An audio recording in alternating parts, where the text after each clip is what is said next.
نداء الحق صوت قد شجاني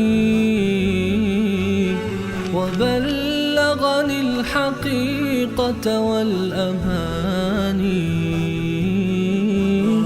وكان لي السبيل إلى المعالي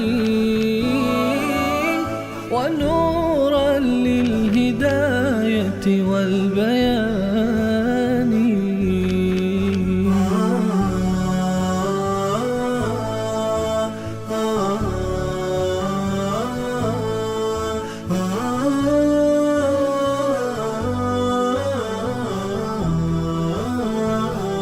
بسم الله الرحمن الرحیم. اللهم صل علی محمد و علی آل محمد كما صليت على ابراهیم و علی آل ابراهیم انك حمید مجید و بارک علی محمد و علی آل محمد كما بارکت علی ابراهیم و علی آل ابراهیم انك حمید مجید. عرض سلام دارم و ادب و احترام خدمت همه شما خوبان سروران. امیدوارم هر کجا که هستید توفیقات روزافزون الله متعال قرین راهتان باد و هر روز هر لحظه زندگیتان در عبادت الله متعال زیباتر از روزها و لحظات گذشته آن سپری گردد. در این برنامه هم در امتداد برنامه‌های گذشته به بررسی آیات دیگری از سوره مبارکه 8 می‌پردازیم، سوره‌ای که به نام سوره بنی نضیر هم معروف است و درباره غزوه بنی نضیر و جنگ مسلمان‌ها با یهودیان بنی نضیر اتفاق افتاد. الله متعال در آیات گذشته، در آیات ابتدا تا 10 از سوره مبارکه 8 درباره حکایت شکست بنی نضیر صحبت فرمود و تقسیم اموال غنیمتی که به نام مال فی از آنها به دست مسلمان ها افتاد و همچنین درباره موارد مصرف مال فی و در آیه 8 درباره مهاجرین صحبت فرمود که مهاجرین کسانی بودند که به خاطر الله و رسول هجرت کردند، رضایت او رو طلب می کردن و نیتشان یاری الله و رسولش بود. آنها صادق بودند در این ادعای خود و در این رفتار خود و در این هجرت خود. و بعد به معرفی انصار پرداخت برای ما و انصار را برای ما معرفی نمود.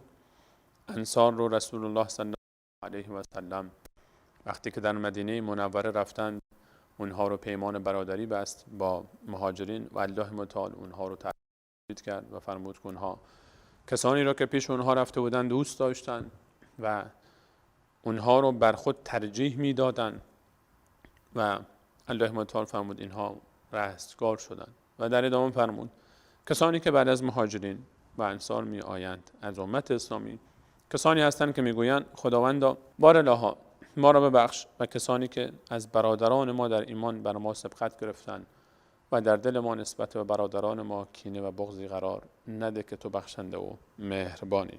در ادامه الله متعال وقتی که مهاجرین و انصار و بقیه امت رو معرفی کرد، منافقین رو معرفی میکنه.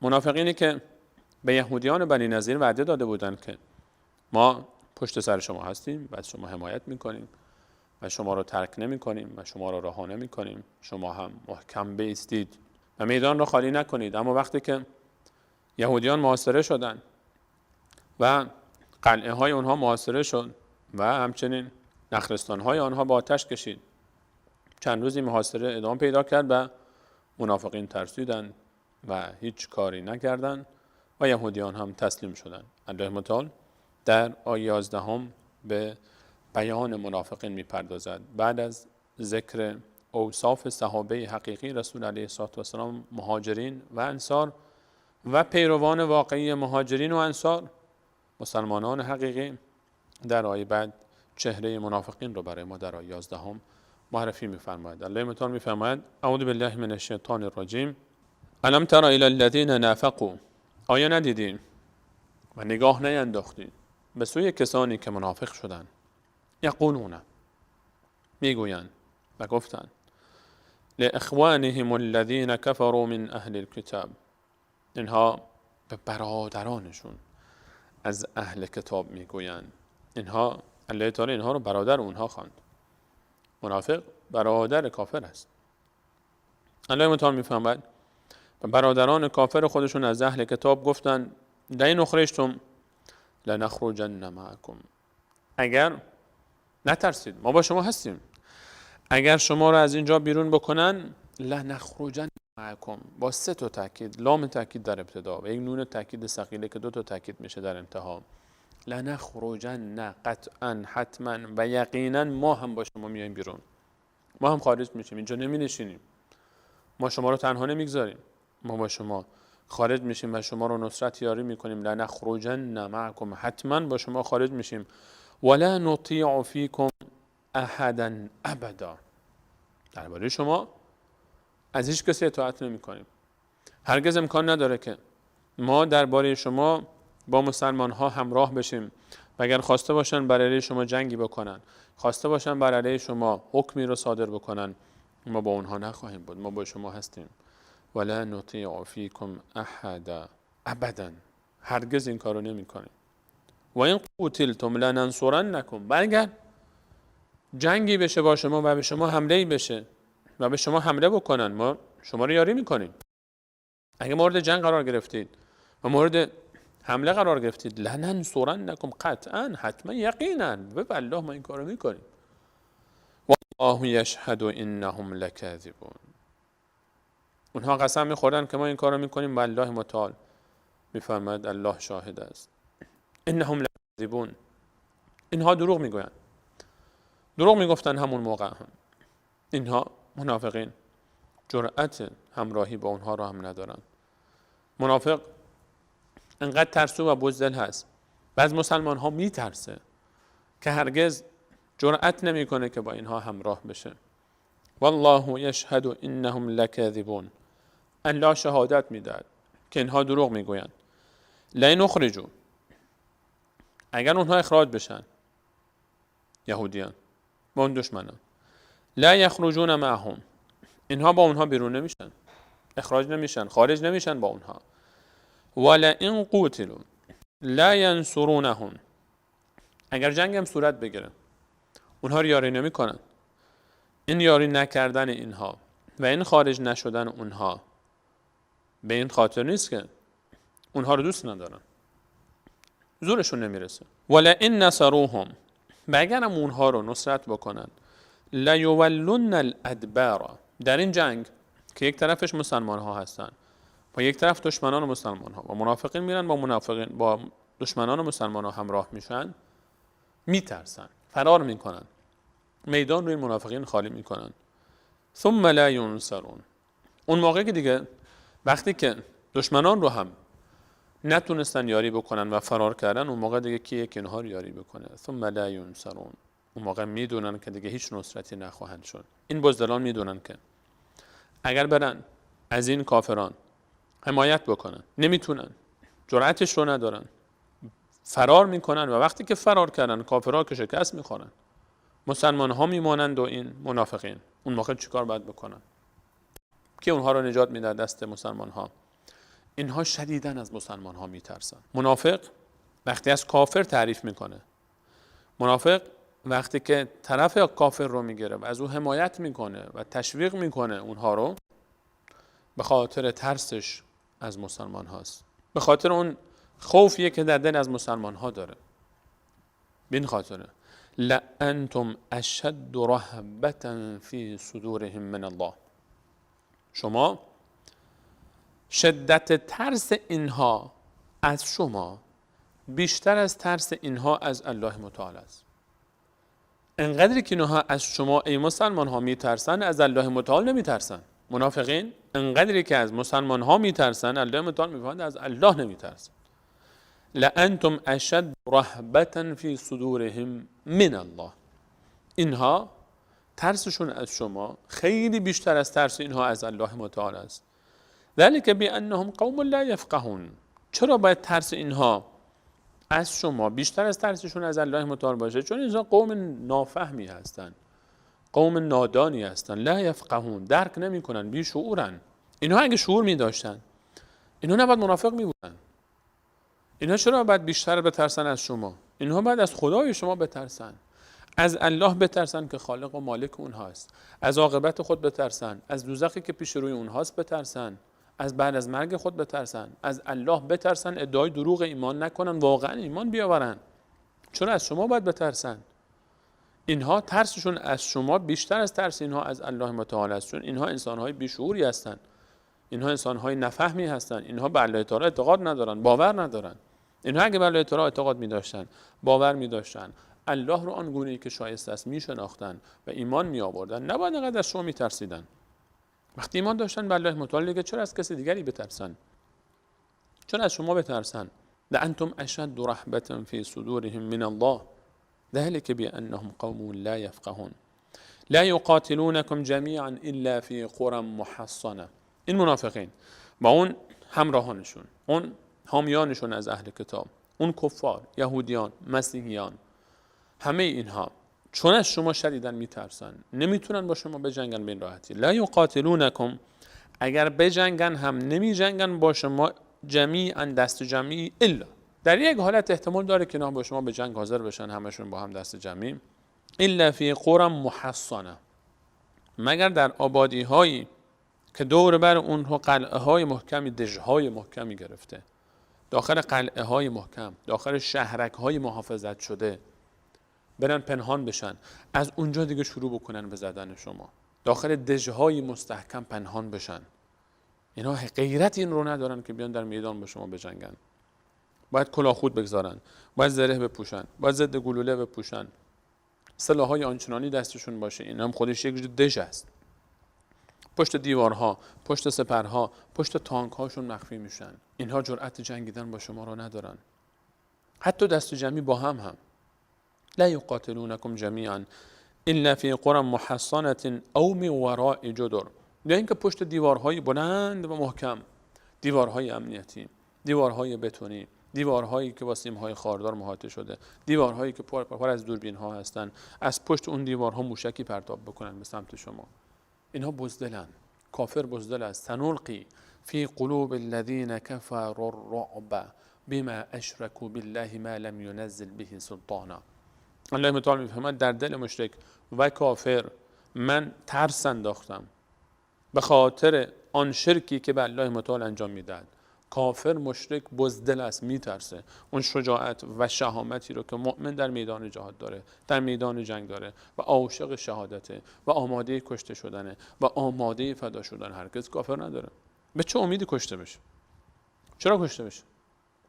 اون که به آخرت اعتقادی نداره، باوری نداره، چرا باید خودش رو فدا بکنه؟ لا یقاتلونکم جمیعا الا فی قرى محصنة او من وراء جدر بأسهم بینهم شدید.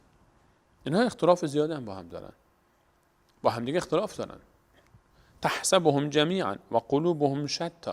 شما ظاهر رو میبینید که اینها با هم متحدن، یک دستن، اما قلوب اینها، قلبهای اینها پاره پاره است. اینها با هم اختلافات زیادی دارن، حزبهای مختلفی هستن، دسته‌های مختلفی هستن، گروه‌های مختلفی هستن. اینها فقط در یک جا متحدن بر علیه شما، اما بین خودشون بسیار با هم اختلاف دارن. اینها فقط یک وجه مشترک دارن، دشمنی با حق است و این مجالی است که میشه از این استفاده کرد برای زدن اونها. بأسهم بینهم شدید تحسبهم جمیعا و قلوبهم شتی. اختلاف ایجاد کردن، زدن مشرک با مشرک. اینها نقاط ضعف اینهاست که الله متعال ما یاد میده تا از اینها استفاده بکنیم که چطور اینها رو میشه زد. بأسهم بینهم شدید، درگیری های اینها، اختلافات اینها، دشمنی اینها بینشون خیلی شدیده. تحسبهم جمیعا و قلوبهم شتی. فکر میکنی با همن، اما اینها بسیار اختلاف دارن. ذلک بانهم قوم لا یعقلون. چون اینها قومی نادانن، عقل ندارن، خرد ندارن، عقل و خردشون کار نمیکنه. اینها با هم دیگه هم خیلی دشمنن. هر جا که توحید نباشه، هر جا که توحید نباشه وحدتی نیست. وحدت در زیر سایه توحید است. چون توحیده که اخوت برادری ایجاد میکنه، دوستی ایجاد میکنه، یک هدف واحد، آینده واحد، جنت الفردوس، رضایت الله متعال، اعلای کلمت الله. اینها همه عزتها، اینها همه مفاهیم عمیقی هستند که همه رو در کنار هم جمع میکنه. اما کافر به خاطر چی باید جمع میشه؟ مصالح دنیوی است، غیر از این چیز دیگری نیست که اونها رو جمع بکنه. اینها قومی نیستن که زیاد اهل فکر و درک و درایت آینده و بعد از مرگ و جهان آخرت باشن. اینها این گونن. کمثل الذین من قبلهم قریبا. مثال اینها به مانند کسانی است که قبل از اینها بودن و زیاد هم دور نشد. بنی نظیری که این آیات درباره‌شون نازل شد 2 سال قبلش در بدر مشرکان قریش که این همه کبکبه و دبدبه داشتن سرانشون کشته شد و به چاهای بدر افتادن. جنازه های اونها به چاهای بدر انداخته شد. کمثل الذین من قبلهم قریبا ذاقوا وبال امرهم، چشیدن مجازات کارشون رو. ولهم عذاب علیم، و برای اونها عذاب دردناکی است. سرانجام همه مشرکین و کفار همین است. سرانجامشون همین است. عذاب دردناکی پیش روی اونهاست در همین دنیا قبل از آخرت. کمثل شیطان، حکایت وعده منافقین به اهل کتاب، کفار اهل کتاب، مثل وعده شیطان است. اذ قال للانسان، وقتی به یک انسانی میگه اکفر، کافر شو، فلما کفر، وقتی کافر میشه میگه تو کافر شو، من با تو هستم، حمایت میکنم ازت، گناه نتم باده من هستم پشتت، هیچ قصه نخور. وقتی کافر میشه میگه قال انی بریء منک، من از تو بیزارم. انی اخاف الله رب العالمین، من میترسم از الله رب عالمیان. حکایت پیمان شیطان، پیمان منافق و کافر مثل حمایت شیطان از یک کافر است. اینا شیطانه، منافقان شیطانه، نه دوست اینن نه دوست اون، مذبذبین بین ذلک لا اله هؤلاء و لا اله هؤلاء، نه با مسلمانن نه با کافرن. اینا پستر از کافرن، اینها پستر از کافرن. شیطانی هستن که میان وسوسه میکنن و بدول میکنن. شیطان می طرف میگه کافر شو، بعد میگه من از خدا میترسم. در همین که میگه من از خدا میترسم هم دروغ میگه. شیطان اگر از الله تعالی میترسید که نافرمانی نمیکرد الله تعالی، اگر میترسید چرا نافرمانی کرد؟ انی اخاف الله رب العالمین. این هم شعار دروغین شیطان است. همونجوری که منافقین دروغ میگن، همیشه پیش مسلمان ها میان و میگن ما میترسیم از الله تعالی، ما مسلمانیم، ما از آینده میترسیم، ما از عذاب قبر میترسیم، و در حالی که هیچ باوری به این چیزها ندارن. اگر شیطان میترسید اونها هم میترسیدن. حکایت اینها مثل شیطان است. این شیطانن و کافرها هم اون بدبختی است که شیطان اون رو فریب میده. منافق به این خاطر بدتر از کافر است، بدتر از کافر است. سرانجام همه اینها شیطان و منافقین و کفار، فکان عاقبتهما، عاقبت شیطان و اون انسانی که اونو کافر کرد و گفت من پشتت هستم، وقتی کافر شد ولش کرد، عاقبتش رو الله متعال میفرماید انهما فی النار، همه اینها، هر دو اینها در دوزخن، خالدین فیها، خالدین فیها، دوتاشون، هم شیطان همون انسانی که شیطان او رو کافر میکنه، به او وعده و وعید میده بیا این کارو بکن. کسانی رو که شیطان کافر میکنه وسوسه میکنه. کفر به خاطر چی کافر میشه؟ به خاطر پست و مقامی، به خاطر ثروتی، به خاطر قدرتی، به خاطر شهوتی، به خاطر حطام دنیا، به خاطر چند صباحی که زنده است، به خاطر اینکه کرسی به دست بیاره وسوسه میکنه او رو بیا این کارو بکن. این کارو میکنه، بعد ولش میکنه. وقتی کافر شد، وقتی غرق شد در عصیان، وقتی که فراموش کرد خودش رو، وقتی تو این منجلاب افتاد، دیگه همونجا ولش میکنه، دیگه خودش غرق شده، دیگه اونجاست که دیگه یک دفعه خودش رو در کنار شیطان در دوزخ میبینه. فکان عاقبتهما انهما فی النار خالدین فیها و ذلک جزاء الظالمین. و این پاداش ظالمان است، این سرانجام ظالمان است. هر ظالمی که پشت شیطان رو بگیره و راه شیطان رو ادامه بده، عاقبتش این است که در دوزخ خواهد ماند، به همراه شیطان و در دوزخ باقی میماند. الله متعال برای ما از آیات 8 تا 17 سوره 8 مؤمنین حقیقی رو معرفی کرد. مؤمنین حقیقی 3 گروه هستند: مهاجرین و بعد از آنها انصار. در آیه 8 مهاجرین رو معرفی کرد، کسانی که از مکه هجرت کردن، صحابه به مدینه. در آیه 9 انصار رو معرفی کرد، کسانی که نصرت کردن مهاجرینی رو که به مدینه رفتن. و در آیه 10 مؤمنان حقیقی پیرو صحابه، یعنی مهاجرین و انصار رو معرفی کرد که بقیه مؤمنان حقیقی امت هستند که درباره اونها دعای خیر میکنن. ربنا اغفر لنا و لاخواننا الذين سبقونا بالایمان ولا تجعل في قلوبنا غلا للذین آمنوا ربنا انك رؤوف رحیم. و میفرمایند که خدایا ما را ببخش و کسانی که در ایمان بر ما سبقت گرفتند که مهاجرین و انصار در رأس اونها هستند و همه امت اسلامی که پیرو مهاجرین و انصارند و در دل ما نسبت به هیچ مؤمن و مسلمانی مخصوصا صحابه رسول الله علیه السلام کینه و بغضی قرار نده و ما را ببخش که تو بخشنده و مهربانی. بعد از این سه گروه مهاجرین و انصار و مؤمنان حقیقی که پیروان و حقیقی مهاجرین و انصار هستند والذین تبعوهم باحسان به تعبیر آیه 100 سوره مبارکه توبه منافقین رو معرفی کرد و صفات منافقین رو و سرانجام منافقین رو و الله متعال ما و شما رو نجات بده از این فتنه ها و مؤمنان حقیقی بگرداند در راه خود و با اون اولیای الله متعال مهاجرین و انصار محشور بگرداند آنگونه که در آیه 100 سوره توبه فرمود و سابقون الاولون من المهاجرین و الانصار سبقت گیرندگان اولیه در ایمان که همون مهاجرین و انصارند والذین تبعوهم باحسان و کسانی که از آنها به نیکی پیروی میکنند رضی الله عنهم و رضوا عنه الله تعالی از اونها راضی شد و اونها از الله تعالی راضی خواهند شد و اعد لهم جنات تجری تحتها الانهار و برای اونها آماده کرده باغهایی که از زیر نهرها از زیر باغهای اونها نهرها جاری است تجری من تحتها الانهار و خالدین فیها در اونجا جاودانه خواهند ماند و این رستگاری عظیم و بزرگ است. الله متعال به ما شما توفیق بده تا دلمون رو پاک بکنیم از کینه و بغض نسبت به دیگر مسلمان ها تا الله متعال ما رو ببخشه و با اونها محشور بکنه و از نفاق و یاری شیطان و همراهی با شیطان ما شما رو محافظت بگرداند. تا برنامه بعد همه شما خوبان عزیزان رو و الله متعال می سپارم. الله یار و نگهدارش.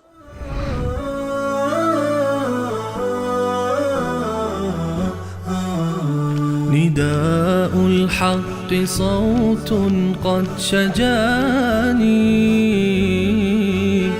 وبلغني الحقيقة والأماني